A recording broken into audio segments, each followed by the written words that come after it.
अब हम लोग सेकेंड सेमेस्टर के ऊपर बात करेंगे, यानी ग्रेजुएशन बीए के प्रथम वर्ष के द्वितीय सत्र। द्वितीय सत्र का बस यहाँ अभी यही मतलब है कि एक वर्ष के अंदर 2 सत्रों में पढ़ाई होगी, यानी ये स्टडी सेंटर पे कि एक सत्र की पढ़ाई हो गई, अब द्वितीय सत्र की होगी। परीक्षा वार्षिक ही होगी, ये कंफ्यूज न कर जाएं कि सेमेस्टर सिस्टम है। अभी सेमेस्टर सिस्टम लागू नहीं हुआ है, अभी वार्षिक व्यवस्थाएं हैं। भविष्य में सेमेस्टर सिस्टम आने की पूरी संभावना है, जैसा ये पाठ्यक्रम का स्वरूप दिखता है। तो अब हम हिंदी भाषा सेमेस्टर सिस्टम के कोर कोर्स की बात करेंगे।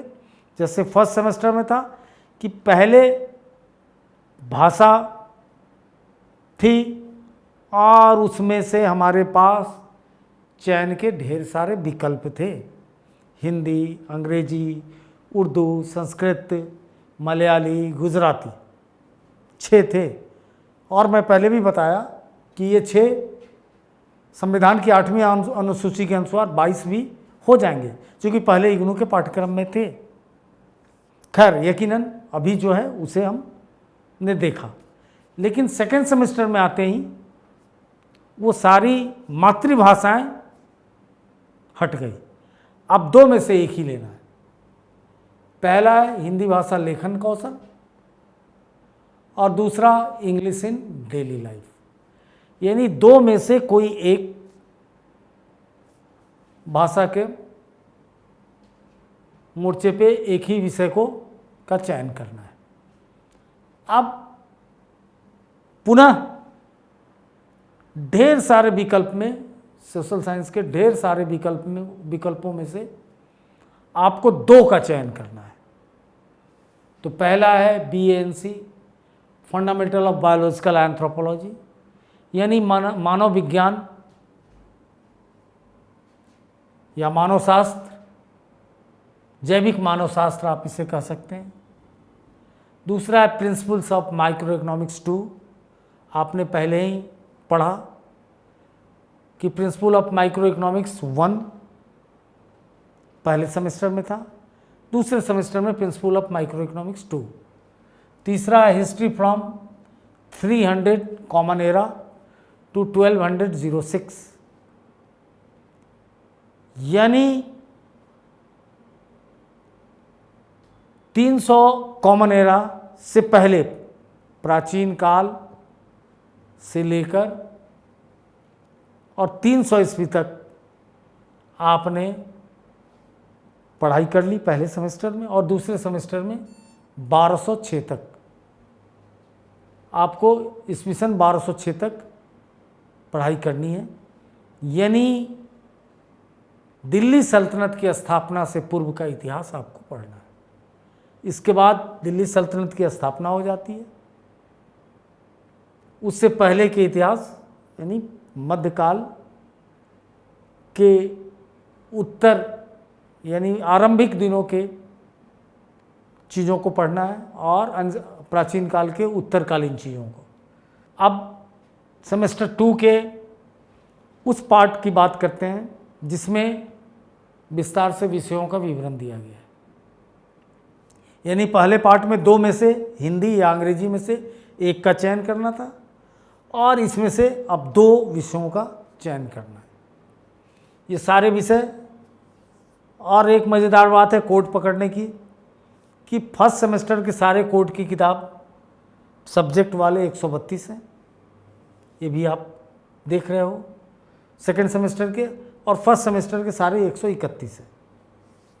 तो fundamental of biological anthropology, principle of micro economics, introduction of social यानी सामाजिक मनोविज्ञान, भारतीय सरकार और राजनीति, Indian government and politics, BPSC 132, BPSC 132 administrative thinkers, प्रशासनिक चिंतक, sociology in India, BSOC 132, BGC 132, selection from Indian writing, cultural diversity. ये अंग्रेजी की किताब है कि इंडियन राइटिंग से ही लिया गया, इसमें सारे भारतीय लेखन परंपरा से, लेकिन वो अंग्रेजी माध्यम की चीज़ हो गई। और उस टेक्स्ट का जो मूल आधार होगा वो संस्कृति और विविधता है, कल्चर और डाइवर्सिटी। उसके बाद हिंदी में मध्यकालीन हिंदी कविताएं। उसके बाद उर्दू में स्टडी ऑफ उर्दू क्लासिकल गज़ल, यानी उर्दू के जो शास्त्रीय गज़ल है उसकी चर्चा होगी। संस्कृत में संस्कृत गद्य का साहित्य क्या रहा है। गणित में डिफरेंशियल इक्वेशंस गणित के सब्जेक्ट हैं। Structure and management of education 132 ये शिक्षा का विषय है। और फिर दर्शन शास्त्र में BPYC 132 एथिक्स। तो इनमें से 2 सब्जेक्टों का चयन करना है। अगर आपकी विज्ञान में दिलचस्पी है तो आप यहाँ पे एक बहुत सटीक चयन कर सकते हैं जो आपको कंपटीशन में मदद करेगी। IAS PCS के कंपटीशन के लिए ये इतने विकल्प रिच हैं कि आपके लिए बड़े काम का हो सकता है। जैसे अगर आप पूछते हैं कि सर मुझे क्या चयन करना चाहिए, मेरी रुचि 10वीं तक बायोलॉजी में थी, तो मैं कहूँगा कि आपके लिए बहुत खूबसूरत विकल्प है फंडामेंटल ऑफ बायोलॉजिकल एंथ्रोपोलॉजी, और इसके साथ आप सोशियोलॉजी ऑफ इंडिया। अगर ये दोनों करते हैं तो सोशियोलॉजी और एंथ्रोपोलॉजी में बहुत सारी चीज़ें सामान्य सी हो जाती है। तो इससे आपका एक पर्चा बहुत मजबूत होता जा रहा है। क्या मजबूत होता जा रहा है? एंथ्रोपोलॉजी।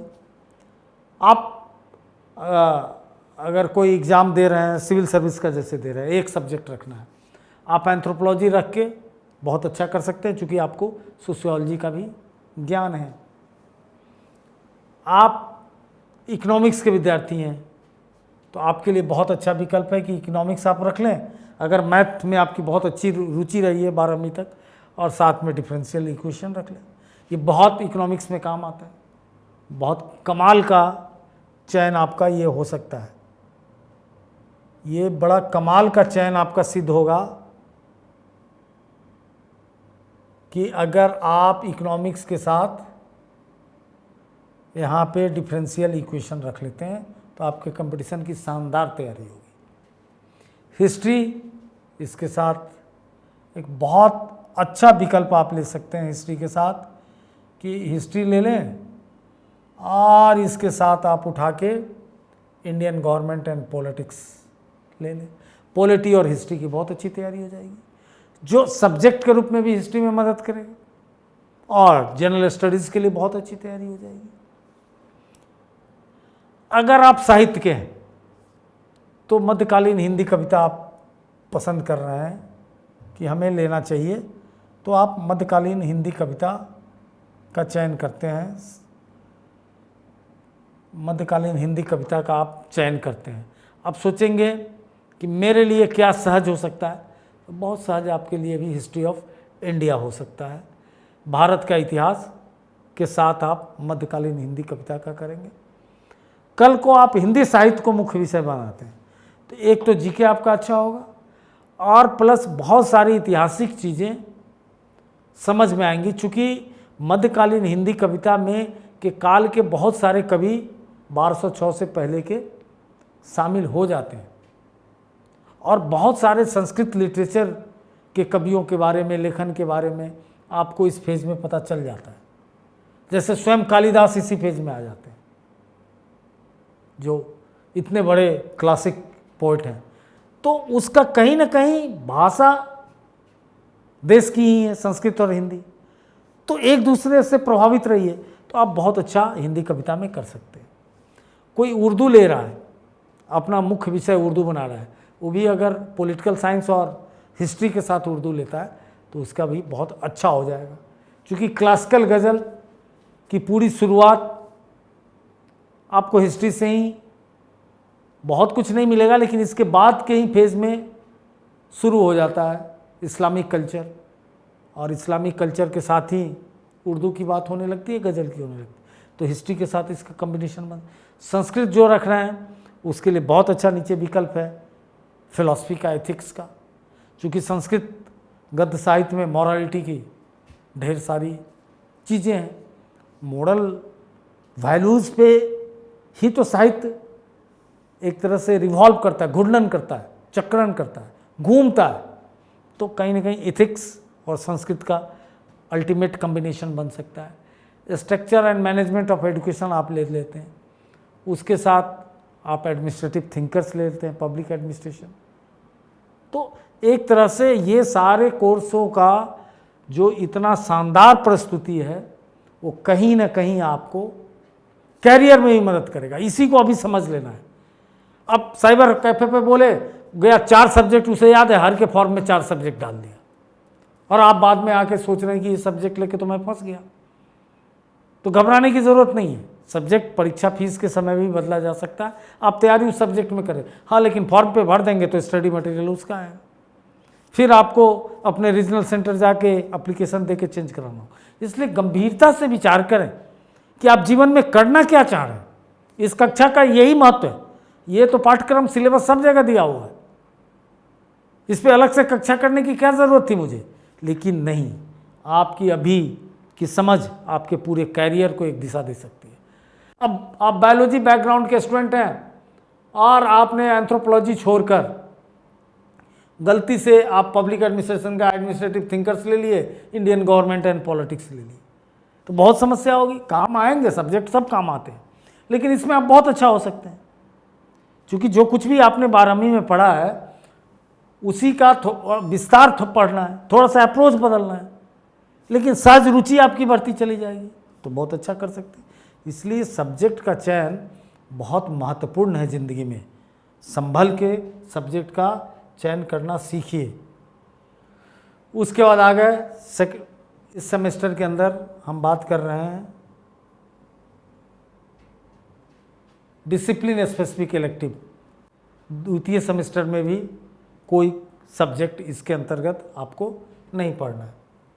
अब हम बात कर रहे हैं तीसरा एबिलिटी इन्हेंसमेंट कोर्स। तो दूसरे सेमेस्टर में 2 करना है। एक इंग्लिश कम्युनिकेशन स्किल जो बहुत ज़रूरी है, यहाँ पे आप इसे भी ले सकते हैं। इंग्लिश में बातचीत का तरीका, कैसे बात करनी है, किसी बात को कैसे रखना है, वही चीज़ हिंदी भाषा और संप्रेषण। आप ये मत सोचे कि English communication skill is more important than Hindi भाषा एंड संप्रेषण। नो, हिंदी भाषी को सबसे बड़ी समस्या जो है, जो मेरा व्यक्तिगत मानना है, कि हिंदी भाषा और संप्रेषण में जितनी कठिनाई है उतना इंग्लिश कम्युनिकेशन स्किल में नहीं है। तो बहुत अच्छे से इसकी तैयारी आप कर सकते हैं। इसमें आप जिसमें सहज महसूस करें उसे ले सकते हैं। ये आपके टोटली आपके ख्यालात पे है। और इसकी तैयारी ही प्रतियोगिता परीक्षा के लिए जो सबसे बड़ी पूंजी इकट्ठा करेंगे ना आप, या जीवन के लिए भी कहीं भी, तो ये पूंजी यहीं से आपको मिलेगी। ये ऐसी चीज़ है कि यहाँ आपको ढेर ढेर पूंजी मिलने जा रही है। यानी किसी भी विषय को कैसे रखना है, कैसे बोलना है, किस रूप में बातचीत को करना है, किसी प्रश्न का कैसे उत्तर लिखना है, ये सारी गूढ़ जानकारी आपको बैठे बैठे ये इससे आप हासिल कर सकते हैं संप्रेषण से। ठीक है, अब हम चलते हैं स्किल एनहांसमेंट कोर्स पे। इसमें भी कुछ नहीं पढ़ना है। अब हम चलते हैं जेनरिक इलेक्टिव पे।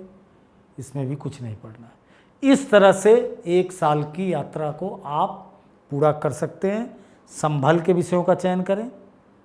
विषयों के चयन में किन बातों का ध्यान रखना है? तो सबसे पहली बात रुचि, और आप किस पृष्ठभूमि से हैं। क्योंकि आप सभी 10वीं पास हैं, आप 12वीं पास हैं। तो जब सभी 12वीं पास हैं तो आपको 12वीं पास बच्चों को ये पता होता है कि स्कूल में आपका क्या स्ट्रीम रहा है।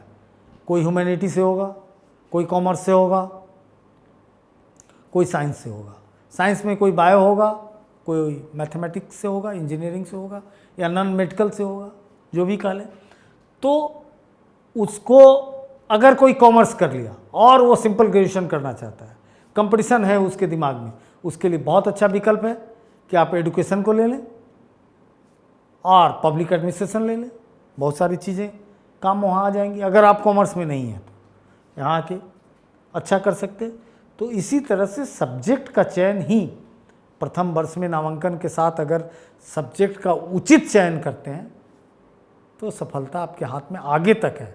ये डिग्री तो मिलेगी ही, लेकिन आगे भी बहुत फ़ायदा होगा।